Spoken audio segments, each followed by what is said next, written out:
네, 우리는 지난주에 인간 발달의 관점에서 믿음의 정당성의 부분을 좀 살펴봤습니다. 그러면 이번 시간도 연이어서 믿음의 정당성을 살펴보겠습니다. 자, 우선 제가 늘 말씀드립니다. 매우 중요한 사실인데 여러분이 매주마다 제가 드리는 말씀을 들으시면서 상기하셔야 됩니다. 무엇이냐면 저는 우리 기독교를 폄하하거나 또한 흠집을 내어서 연약함을 지적해서 부끄러움을 드러내려고 하는 사람이 아니고 우리 기독교가 온전케 되어서 하나님 앞에 온전히 나아갔으면 좋겠다 하는 그런 취지에서 지금 말씀을 전하고 있는 것입니다. 아멘. 아멘. 그런데 우리 모두가 인정할 수 없을 정도로 정말 그런가 할 정도로 우리 기독교가 너무나 잘못되었다는 것입니다. 이건 우리 개신교의 사람들은 한결같은 마음을 가질 거예요. 우리 루터의 종교개혁을 통해서 지금 우리 개신교가 형성이 되었는데 내가 알기로는 루터는 그 시대의 로마 카톨릭의 그러한 부패와 그 불법에 대항해서 오직 성경으로, 오직 믿음으로, 오직 은혜로라고 하는 슬로건으로 시작된 우리 개신교인데 어떻게 그렇게 잘못될 수가 있는가? 또한 그 역사가 하루 이틀도 아니요, 한 해 두 해도 아닌 500년이라는 시간이 지났고 우리 개신교 내부에는 위대한 신학자들과 목회자들이 많은데 어떻게 지금 조용훈 목사님이 말씀하시는 대로 우리 개신교가 그렇게 잘못될 수가 있는가요? 라는 그러한 문제를 제기할 수가 있다는 거죠. 특별히 지금 여기에 보면 우리 개신교의 믿음의 대상은 구원자 되신 예수 그리스도입니다. 구원자 되신 예수 그리스도. 여기서부터 문제가 있죠. 여기서부터 왜 구원자이신 예수 그리스도가 우리의 믿음의 대상이 되어야 하느냐는 것입니다. 바로 이와 같이 이런 문제가 이렇게 확연하게 드러나는데 지금 우리들은 이런 개신교의 이런 문제들을 사실상 이렇게 믿기가 어렵습니다. 제가 이렇게 전하는 내용을 이렇게 한편에선 들으면 그런가 보다 할 수 있겠지만 여러분이 예배를 끝나고 나서 다시 돌아가서 생각하다 보면 우리 개신교가 그렇게 잘못됐나? 이렇게 생각할 수밖에 없어요. 그런데 사실은 지금 우리의 믿음의 대상은 구원자 되신 예수 그리스도입니다. 창조주 하나님이 되어야 하는데 지금 구원자 되신 예수 그리스도가 우리의 최종의 믿음의 대상으로 지금 그렇게 설정되어 있다라고 봐야 합니다. 제가 이렇게 말씀드리는 것은 왜 그런가? 우리 신앙 고백서에서는 하나님을 향해서 우리가 기뻐하는 것이 인간의 본연의 임무라 그랬습니다. 그리고 하나님이라고 하는 그런 내용이 나옵니다. 하지만 신앙 고백서들을 제가 앞으로 소개를 드리겠지만 거기에는 찬찬히 살펴보면 모든 것이 예수 그리스도입니다. 하나님이라고 하는 이름은 등장합니다. 그 하나님은 누구예요? 성부 하나님, 창조주 하나님을 얘기하는 것인데 찬찬히 들여다보면 다 예수 그리스도가 지금 믿음의 대상으로 되어 있습니다. 아멘. 아멘. 그렇다면 지금 우리가 신앙을 하는 데 있어서 믿음의 대상이 지금 제대로 설정이 되어 있지 않다면 우리의 믿음은 정말 문제가 있는 것입니다. 아멘. 아멘. 자, 이런 이유 때문에 제가 반복적으로 말씀드리는 거예요. 지금 우리의 설교를 외부에서도 처음 듣는 사람들은 오해를 할 수가 있고 참 이 내용을 듣기도 전에 그래? 우리 개신교가 뭐가 잘못됐다는 거야? 이렇게 먼저 반론할 수 있다는 거예요. 다시 말씀드립니다. 저 자신을 보지 마세요. 저를 보지 마시고 제가 전하는 내용을 보시기를 바랍니다. 아멘. 그래서 현재 기독교 500년의 역사와 수많은 신학자들 그들이 있었다고 해서 그것이 옳은 것은 아닙니다. 다시 한번 참고로 말씀드립니다. 예수 그리스도가 유대 땅에 오셨을 때 그때 참된 신학자들 많았습니다. 아멘. 경건한 무리들이 많았습니다. 그들은 예수 그리스도 메시아가 오시기를 정말로 몇백 년 동안 고대하면서 기다리면서 사모했습니다. 아멘. 누구보다 깨끗하게 하나님 앞에 돌아서려고 노력을 했습니다. 아멘. 하지만 주님께서 오셨을 때는 그들은 다 잘못됐다라고 주님은 말씀하셨습니다. 아멘. 따라서 우리 기독교 역사 500년이 되었다 해서 그것이 모든 것을 대변할 수는 없는 것입니다. 반대로 연약한 제가 부족한 제가 이야기한다 해서 이것이 설득력이 없다 해서는 안 되는 것입니다. 아멘. 자, 그런 취지로 여러분이 들어야 됩니다. 자, 우리가 다시 한번 정리합시다. 자, 우리 기독교에서는 믿음의 대상이 구원자 되신 예수 그리스도로 되어 있습니다. 그래서 인간에게는 그 어떤 역할과 공로가 필요가 없다. 그 필요가 없는 가운데 하나님께서 우리에게 믿음을 선물로 주신다. 그러면 우리는 인간의 역할과 공로가 전혀 필요 없기 때문에 손에 비유되는 그 믿음을 가지고 이렇게 뻗치면 하나님께서 우리에게 구원을 주신다. 그것이 법정적 칭의다. 아멘. 그런데 지금 여기에 많은 문제가 있습니다. 그래서 제가 이 얘기를 다 못하는데 앞으로 찬찬히 말씀드리겠습니다. 이 믿음이라는 게 뭐냐? 이 얘기입니다. 이 믿음이라는 것은 예수 그리스도를 믿는다라고 나오지도 않고 우리 교리서에 보면 예수 그리스도께서 우리에게 구원을 주신 사실에 대한 것을 믿는다. 이렇게 나옵니다. 여러 가지 내용으로 표현이 되어 있습니다. 이와 같이 믿음이라는 것조차도 모호합니다. 더 나아가서 믿음의 대상도 모호합니다. 자, 그런데 우리가 아브라함이 얻은 의라는 그러한 연구를 통해서 이 개념을 살펴보니까 지난주에 말씀드렸지만 믿음의 대상이 예수 그리스도가 아니더라. 아브라함이 우리의 믿음의 조상 아닙니까? 그 믿음의 조상이 어떻게 지금 개신교에서는 법정적 칭의라고 하지만 의를 얻었는지를 살펴봤는데 그것이 바로 창세기 15장 6절에 나오더라. 그런데 아브라함은 예수 그리스도를 믿은 것이 아니라 여호와를 믿었더라. 아멘.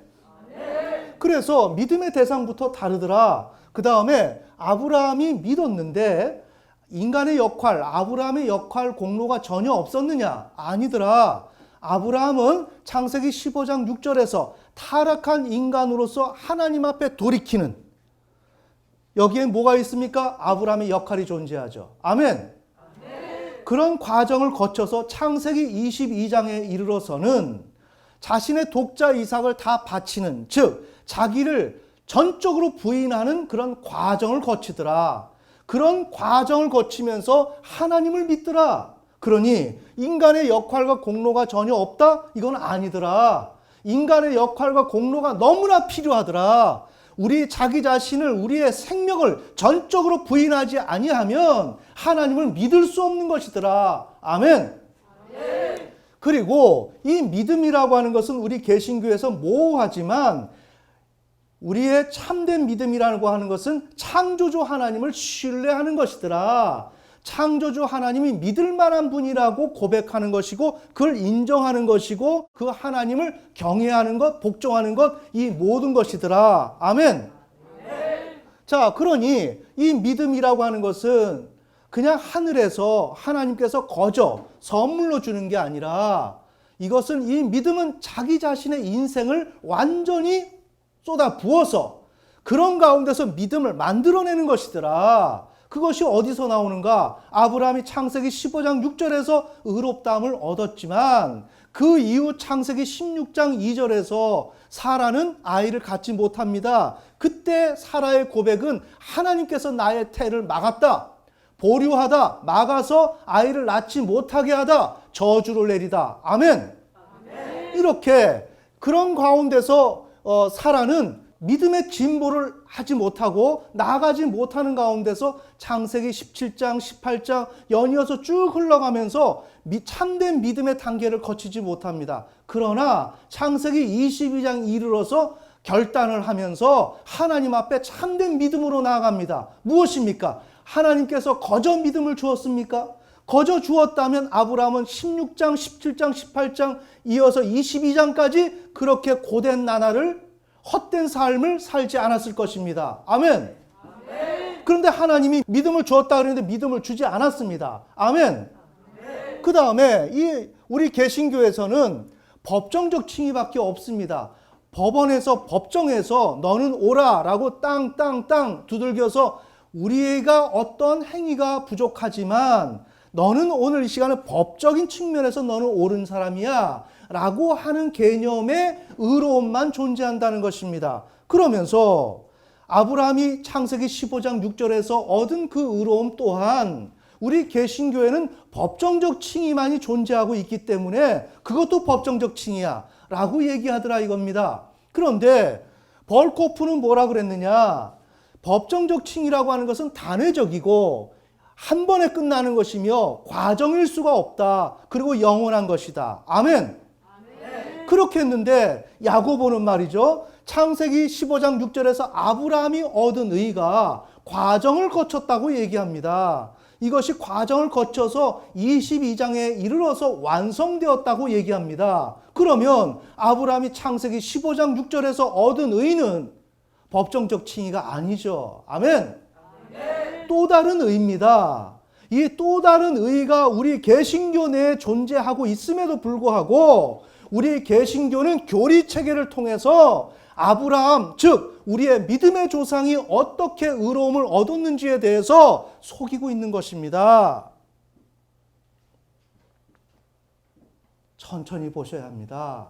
자, 그래서 우리의 신앙의 대상은 누구냐? 창조주 하나님이다.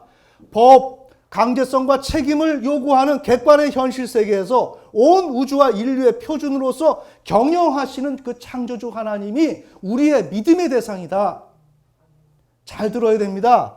그래서 우리가 아브라함이 얻은 일을 통해서 평가를 하다 보니 우리의 믿음의 대상은 창조주 하나님이라는 것이 나왔는데, 그러면 우리가 믿음의 대상이 창조주 하나님이라면 그 믿음은 어디에서 일어나나요? 내 생각 밖에서 먼저 일어납니까? 아니지요. 내 생각에서부터 시작이 되지요. 아멘. 즉 내 의식으로부터 시작이 되는 겁니다. 주관으로부터 시작이 된다는 것입니다. 의식하는 주체의 그 의식의 그 세계로부터 신앙이 출발된다는 것입니다. 아멘. 그러니 그것은 주관의 개인적 세계라고 말을 할 수가 있죠. 그렇다면 반대는 의식 바깥의 세계가 존재하니까 객관의 현실 세계가 존재하죠. 즉 우리 창조주 하나님은 내 의식권 안에만 존재하는 것이 아니라 내 의식 외부에 있는 그대로의 세계에 이미 존재하고 계시는 것입니다. 아멘. 그러니 우리가 믿음에 대해서, 신앙에 대해서 논의를 할 때 신앙의 참된 대상은 창조주 하나님이라고 설정하는 것도 옳고, 이러한 창조주 하나님을 믿는 그런 개념을 우리가 개념화시키는 단계에서 우리의 주관의 개인적 세계와 객관의 현실 세계라고 하는 이 세계를 먼저 상정하고 들어가는 것이 옳은 행위라는 것입니다. 아멘. 자, 그래서 우리는 주관의 개인적 세계에서 우리 각자는 믿음의 정당성을 가져야 한다. 그냥 여기서 이야기하는 것처럼 하나님께서 우리에게 믿음을 공짜로 주면 그 믿음을, 공짜로 받은 그 믿음을 가지고 행사하는 게 아니라 우리의 전 인생을 다 털어놓고 그렇게 나의 모든 재산과 인생을 다 소비하더라도 값진 보화를 찾듯이, 아멘. 우리는 믿음의 정당성, 참된 믿음을 가져야 하는 올바른 태도를, 그런 가치를 우리의 마음속에서부터 이걸 지녀야 한다. 이것을 확보해가지고 객관의 세계를 살아가는 이 자아가 창조주 하나님을 신뢰할 때 그때 하나님은 우리를 의롭다 하신다. 아멘.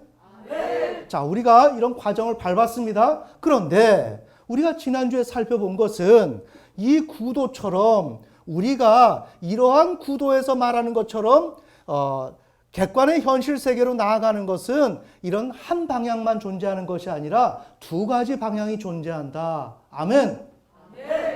우리가 그것을 살펴봤습니다. 자, 이 도식이 바로 이것입니다. 상당히 복잡하죠? 네. 하지만 여러분 이 내용들을 천천히 여러분의 의식에 있는 것을 이렇게 개념화를 시킨 것이기 때문에 여러분이 이렇게 좀 다소 복잡한 감이 들어도 이것은 복잡한 것이 아니라 여러분의 궁금증을 잘 표현한 그런 내용입니다. 그러니까 여러분이 인내심을 가지고 찬찬히 들여다보고 이것을 여러분의 실력으로 만들어 나가야 합니다. 아멘.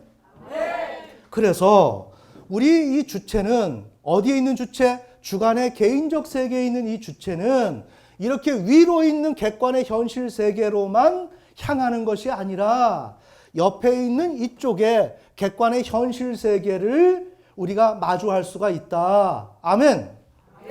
그래서 이 개념을 우리가 어떻게 설정했습니까? 그러니까 주관의 개인적 세계에 있는 이 주체를 우리는 지난주에 명명하기를 객관의 현실 세계와 무관하게 살아가는 주체라.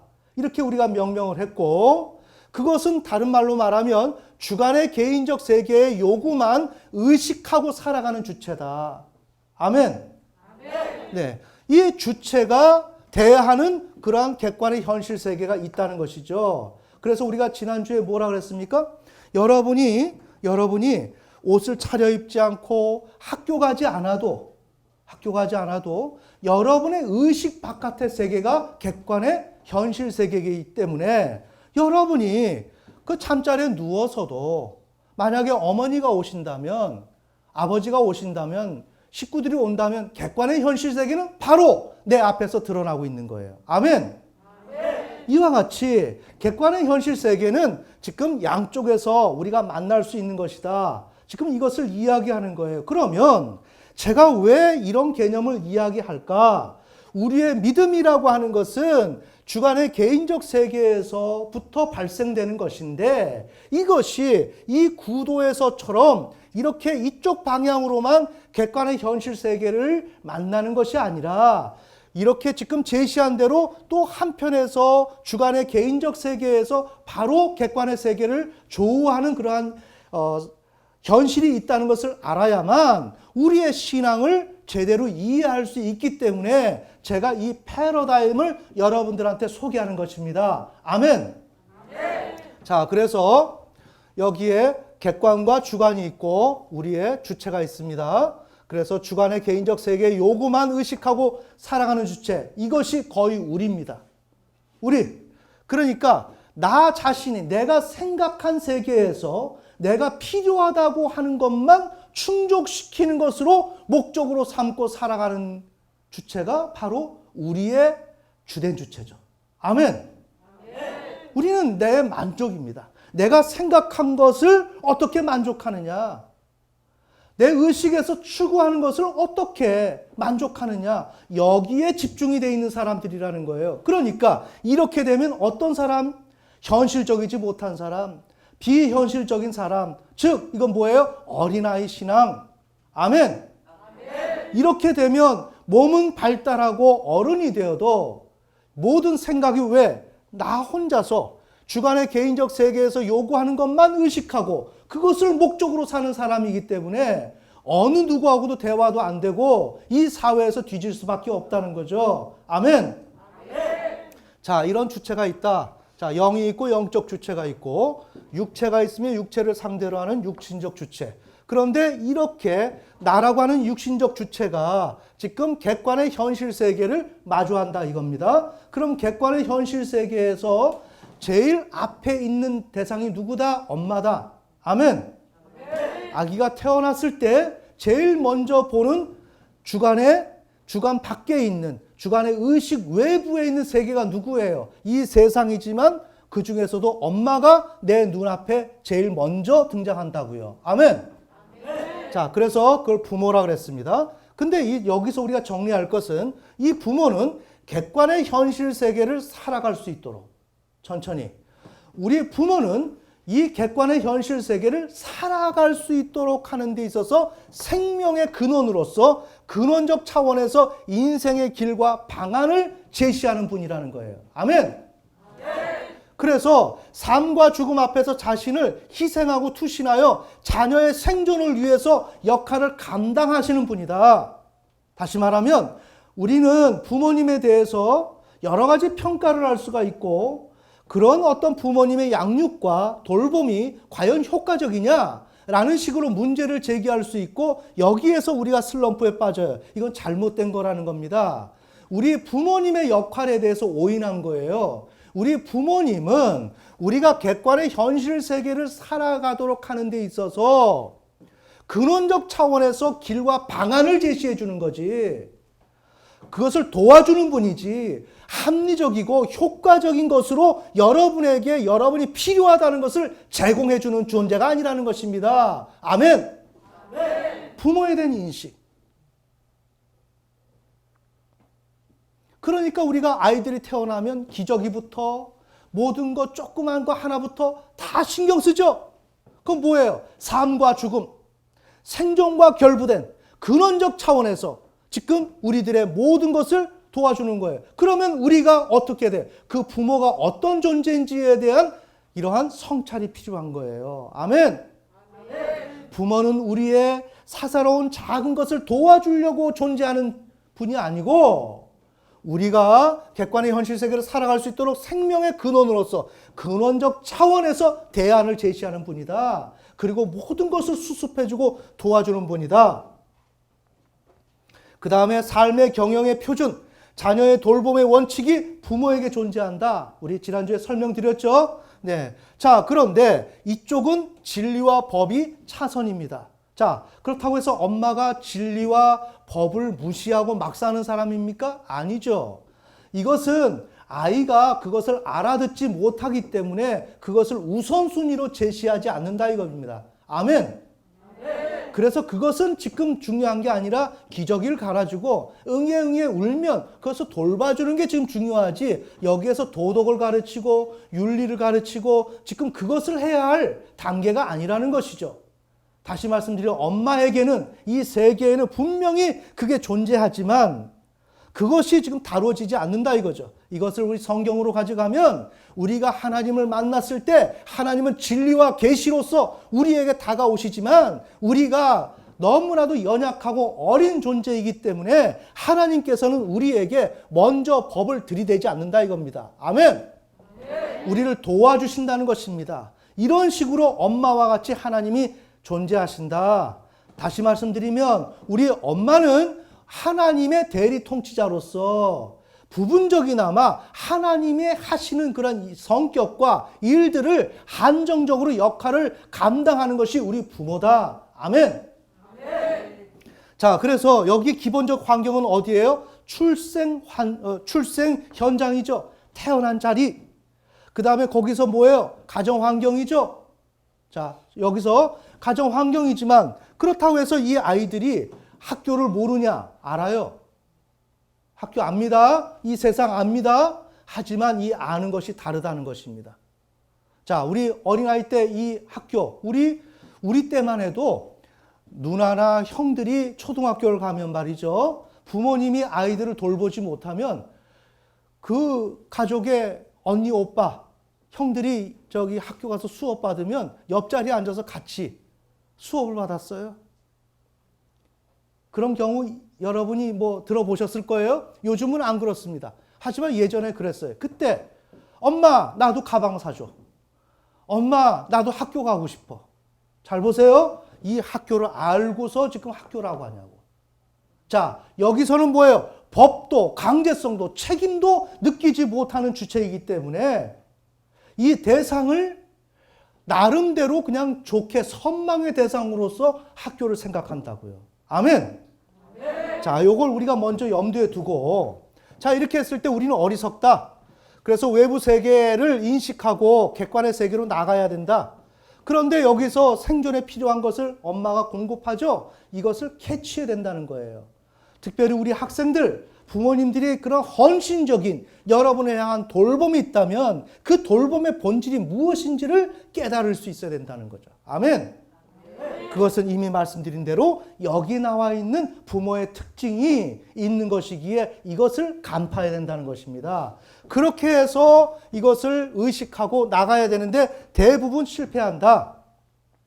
그래서 생명의 근원으로서 부모와 그 부모를 표준으로 하여 삶이 운영된다는 것을 인식하지 못하고 그 결과 스스로의 힘으로 살아가야 한다고 생각하면서 부모를 조력자로 간주하고 자신을 표준으로 하여 삶이 운영된다고 생각해서 조력자인 부모에게서 자신의 필요를 기대하고 주문을 합니다. 자, 이게 갈등의 원인이에요. 이게 의견 차이가 일어나는 것입니다. 부모와 자녀와의 의견 차이의 본질이 바로 이것이라는 것입니다. 아멘. 그래서 부모를 인식합니다. 어떻게? 부모를 삶의 조력자로. 그 다음에 내가 필요한 것을 부모가 얼마나 알아차리고 공감하면서 응대할 수 있는 부모냐라는 관점으로 부모를 인식한다 이거예요. 이건 잘못된 거다. 아멘. 그러다 보니까 비정상적 관계가 되는 거예요. 엄마는 합리적이지 못하고 효과적이지 못하고 단지 이 아이가 이 세상을 잘 살아갔으면 좋겠다. 아멘. 이러한 생존의 근원적인 문제를 놓고 자기를 투신해서 이렇게 살아가고 있는 엄마인데 엄마가 좀 잘못하거나 부족한 게 있다 그래서 거기에 불만을 제시한다면 어때요? 의견 차이가 일어나죠. 맞습니까? 이 본질을 볼 수 있어야 된다는 거예요. 그러다 보니까 갈등과 결핍과 고통이 발생되고 여기에서 반성을 해야 된다. 근데 이 반성을 제대로 하는 사람이 거의 없다. 어떻게 해야 되는가? 부모는 생명의 근원이다. 그 부모를 표준으로 하여 살아가야 된다. 자, 이런 개념으로 반성을 해야 돼요. 그러면 어떤 신뢰의 정당성, 믿음의 정당성이 생기느냐? 정상적인 인식을 위해 요청되는 올바른 마음의 상태인 인식의 신뢰 정당성이 확보되는데 그 내용을 표현하면 이래요. 그래, 어머니는 내가 객관의 현실 세계를 잘 살아갈 수 있도록 생명의 근원으로서 근원적 차원에서 길과 방안을 제시하는 분이야. 이른바 날 사랑하시는 분이야.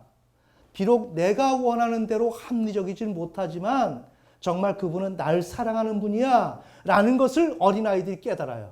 아멘. 그러면 그것은 바로 제가 설명한 것에 대한 개념이라는 것입니다. 이러한 개념화를 시켜야 됩니다. 그래서 엄마는 조력자가 아니야. 그분에게 삶의 경영의 표준이 있는 거야. 엄마가 지금 생각하고 있는 그런 관점이 있어. 엄마가 생각하고 있는 것인데 여기에 대해서 지금 깨닫는 것입니다. 난 그 사실을 전혀 몰랐어. 라고 하면서 믿음의 인식의 정당성이 생기면서 신뢰로 나가는 것이고 부모를 제대로 인식하는 거예요. 아멘. 즉 우리 자녀들은 이번 기회를 통해서 이런 식으로 개념화를 시켜서 부모를 인식해야 된다. 자, 그러면 이것은 객관의 현실 세계와 무관하게 살아가는 주체가 지금 객관의 현실 세계를 대면했는데 지난주에 말씀드린 대로 발달의 과정이 있죠. 이제는 더 이상의 집에 있을 수가 없고 나이가 되어서 유치원을 가야 돼. 그리고 이제 초등학교를 가야 돼. 그러니 어때요? 그 주체는 객관의 현실 세계가 요구하는 것을 충족시켜주며 살아가야 할 주체죠. 아멘. 다시 여기는 객관의 현실 세계와 무관하게 살아가도 되는 주체죠. 일단은 그걸 압박을 받지 않지 않습니까? 아멘. 근데 이제는 나이가 먹으니까 압박을 받는 거예요. 그러다 보니까 이제는 객관의 현실 세계가 이쪽 방향이 아니라 여기에 상정된 이 방향입니다. 자, 그러면 여기서 어리석음을 깨트리고 나가야 되고 그래서 주관의 세계에서 객관의 세계로 나가야 돼요. 그러나 이렇게 나가야 되는데 지금 부모님들이 잘 보세요. 부지런해야 된다. 열심히 공부해야 돼. 너 숙제했니? 왜 이렇게 공부 안 하냐? 왜 어제도 공부 안 하고 왜 오늘도 공부 안 하냐?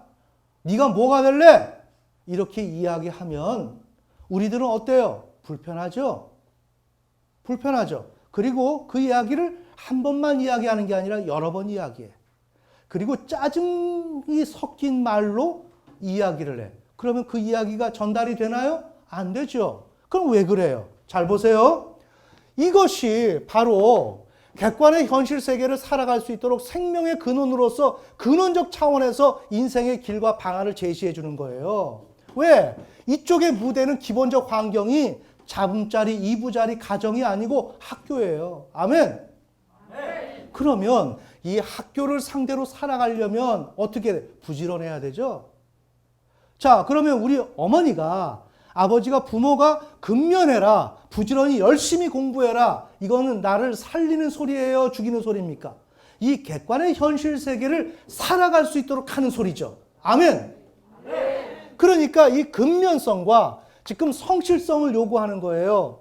그 다음에 정직하라. 여러 가지 기본적인 윤리와 이 사회가 필요로 하는 그 덕목들을 계속적으로 주문하는 것입니다. 그런데 왜 나는 싫은가? 이게 내 육체가 움직여져야 하고 참고 인내해야 되고 육체가 요구하는 것을 마음대로 충족시켜주지 못하니까 부모가 아무리 좋은 소리 해도 그것은 나에게 짜증이 난다 이거예요. 아멘. 자, 그렇게 되니까 여기서 실패를 해요. 그러면서 이 부모가 우리에게 객관의 현실 세계를 설명해 주는 것을 이해를 하지 못했기 때문에 당연히 객관의 현실 세계를 듣지 못한 것이 되고 거기를 인식할 수가 없게 되죠. 아멘. 그 따라갈 수가 없는 거예요. 그러면 당연히 성적이 떨어지게 되고 학생으로서 열심히 공부 안 하는 사람이 되고 내가 놀고자 하는 대로 내 마음대로 사는 사람이 되고 마는 것입니다. 자, 그러니까 이렇게 되면 실패가 오죠. 반성을 하는 것입니다. 천천히 우리가 여러 번 봤기 때문에 반성을 하면서 정상적인 인식을 위해 요청되는 올바른 마음의 상태가 즉 인식, 신뢰, 정당성이 확보가 되는 것입니다. 자, 그래 여기서 어떻게? 그래 엄마가 나에게 쓴 소리, 내 마음을 몰라주는 잔소리를 한다고 하여 귀찮게 생각을 했는데 그것은 내가 객관의 현실 세계를 성공적으로 살아갈 수 있도록 생명의 근원으로서 근원적 차원에서 길과 방안을 제시하는 것이었어. 아멘. 어머니는 나의 생명의 근원이야. 이와 같이 지금 어머니의 정체성, 부모님의 정체성을 제대로 이해하는 거예요. 이것이 바로 인식의 신뢰의 정당성이라는 말입니다. 아멘. 그러면서 우리가 마주하는 학교와 이 사회를 제대로 인식하는 것, 인식할 수 있도록 준비된 것이 인식의 신뢰의 정당성이라는 것입니다. 그러니까 여기에 신뢰의 정당성은 뭐예요? 진리와 법을 기본 전제로 하는 객관의 현실 세계의 부모에 대한 믿음의 정당성이란 말이에요. 아멘. 다시 여기는 뭐예요? 진리와 법과 직접적인 관련성이 적은 객관의 현실 세계의 부모에 대한 믿음의 정당성이라고요. 천천히. 믿음의 정당성이 두 개가 있단 말이에요. 이쪽은 객관의 진리의 법과 직접적인 연관성이 적은 것이고 이 주관으로 봤을 때 이쪽은 진리와 법을 기본 전제로 하는 객관의 현실 세계의 부모에 대한 믿음의 정당성이에요. 아멘. 이게 분명히 다르다는 것입니다. 잘 봅시다. 그래서 우리의 인생은 믿음의 정당성이 확보되느냐라는 것이에요. 어떤 거? 지금 부모를 통해서 나에게 주어지는 그 내용을 통해서 이 현실 세계와 그 부모를 신뢰하고 인식할 수 있어야 되는데 인식하고 신뢰할 수 있어야 되는데 그것을 위한 정당성이 내 안에 만들어지느냐라는 것입니다. 아멘. 그것이 우리 안에서 만들어질 수 있을 때 우리의 인생이 참된 인생이 될 수가 있는 거죠. 아멘.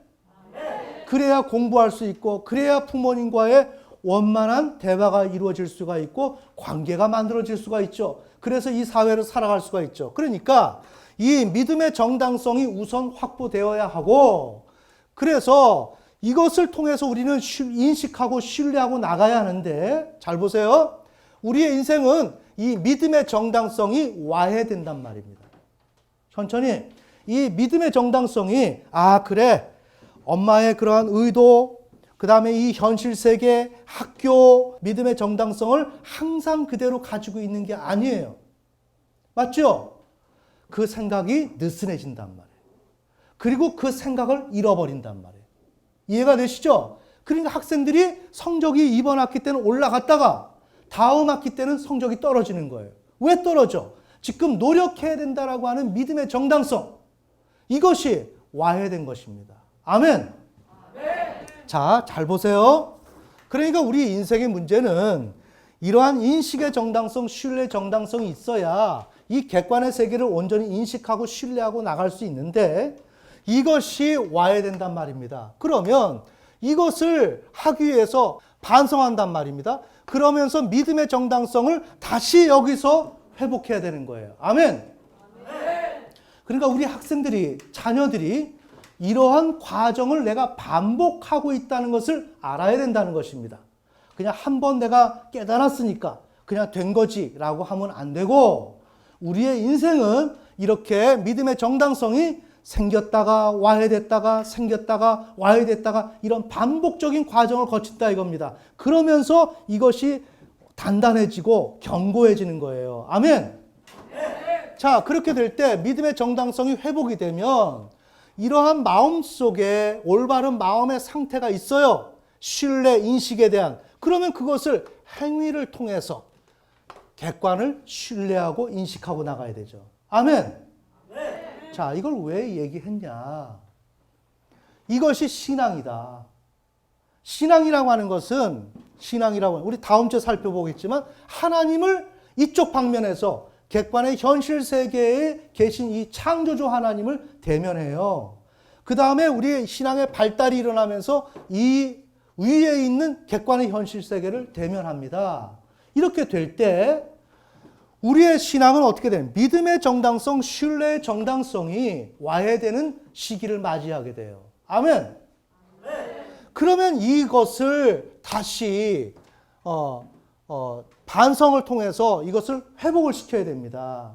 자, 그래서 행위를 통해서 객관으로 나가야 되는 거예요. 여기에 대해서 우리가 생각을 해보면 믿음의 정당성이, 인식의 신뢰의 정당성이 창조주 하나님을 창세기 15장 6절에서 아브라함이 인식했죠.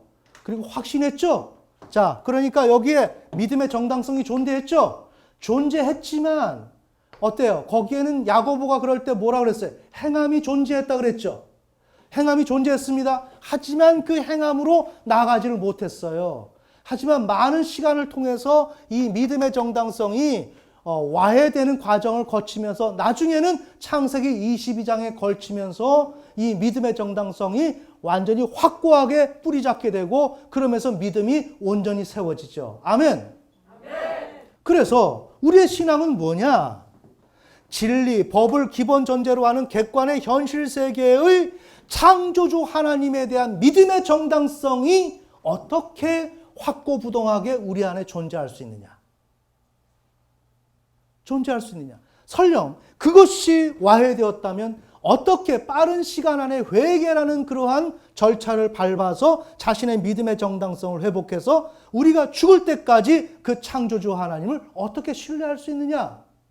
라는 것이 신앙이라고 하는 거예요. 아멘. 여기에서 첨언하자면 우리가 이런 객관의 현실 세계에 있는 창조주 하나님이 아닌 어떤 창조주 하나님?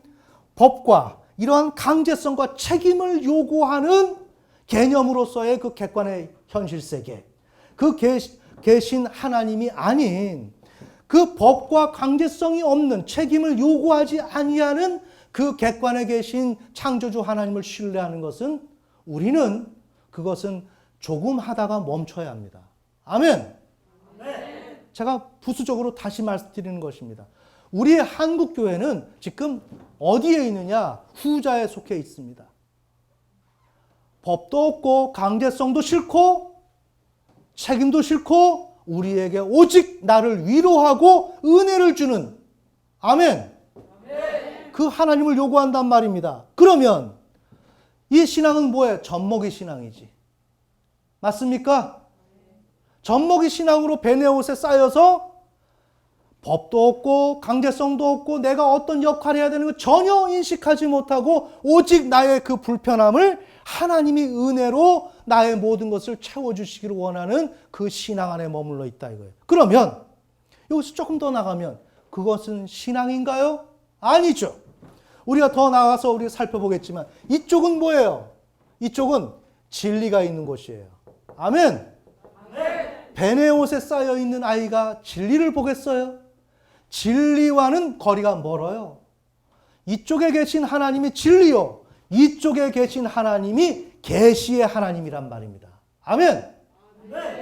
아브라함이 창세기 12장, 13장, 14장을 통과하면서 그는 하나님의 은혜를 많이 받았어요. 그는 뭐냐? 그 하나님은 이쪽의 하나님이에요. 아멘. 그렇지만 창세기 15장 6절을 넘어가면서 15장을 넘어가면서 어떤 하나님을 만났느냐? 계시의 하나님, 진리의 하나님, 법으로 존재하시는 하나님. 아멘. 그렇게 해서 어떻게 했어요? 의로움을 얻었죠. 아멘. 구원은 어디서 일어나요? 이쪽에서 일어나는 게 아닙니다. 우리가 하나님을 만났습니까? 만난 게 무슨 상관인데, 내가 만난 그 하나님이 법과 진리와 계시를 동반한, 그것을 전제로 한 하나님이었냐? 아니면 내가 어려울 때 나를 도와주는 하나님이었냐? 이것입니다. 매우 중요하죠. 자, 참고로 다루는 거예요. 우리가 이 패러다임을 알게 되면 여러 가지로 돌려보면서 신앙의 스펙트럼을 우리가 마주할 수 있고 이해할 수가 있다는 것이죠. 그래서 이 패러다임이 중요한 것입니다. 그래서 오늘은 인간 발달의 측면에서 신앙의 정당성, 믿음의 정당성을 살펴본 거예요. 그러면 이것을 신앙 발달의 차원에서 살펴보는 것은 어렵지가 않죠. 맞습니까? 네, 이것을 다음 주에 우리가 신앙 발달의 차원에서 믿음의 정당성을 살펴볼 것입니다. 이것을 보게 되면 이제 신앙의 구도가 이렇게 잡히고, 말씀드린 대로 루터는 이 구도를 알고서 28계단 성당을 올랐어야 되고, 루터가 그토록 고민했던 것, 이 모든 것들은 한 번에 이해가 될 텐데 이것이 없었기 때문에 자신은 로마서 1장 17절에 나오는 하나님이 그렇게 싫었단 말입니다. 아멘. 그러면서 더 나가서 하나님의 의가 도대체 뭐냐라고 여러 가지 궁금증을 가지고 타진을 하고 고민을 했지만 그것은 결과는 뭐다? 이러한 신앙의 참된 이해가 없었기 때문에 다 거짓된 거였다. 그래서 우리 루터의 종교개혁은 사회적인 부패를 척결하고 개혁을 하는 데서 성공적이고 좋은 일이었지만, 루터의 종교개혁의 가장 핵심은 신학적인 내용인데 그것은 하나님이 인정할 수 없는 것이다. 아멘. 지금 그것을 얘기하는 것입니다.